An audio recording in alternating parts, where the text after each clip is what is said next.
Hai kawan-kawan, hari ni kita buat baby sawi masak sos tiram. Mula-mula kita panaskan sedikit minyak, kemudian kita tumis. Tumis sayur sawi tu kita kalih-kalihkan biar semua terkena minyak. Minyak ni jangan banyak, sedikit sahaja. Setakat kita nak melayukan sayur sawi tadi.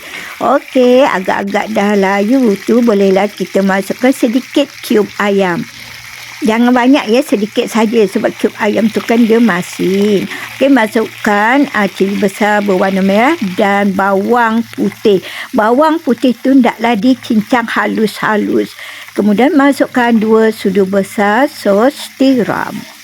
Okey, kita kacau-kacau. Kemudian kawan-kawan boleh rasa ya. Rasa dulu sama ada dah masin ke atau belum. Jika tak masin lagi, belum terasa garam, boleh letak sedikit serbuk perasa. Garam tak perlu sebab gabungan serbuk perasa dengan cube ayam tu ada sos tiram lagi. Dia menghasilkan garam. Okey, dah siap.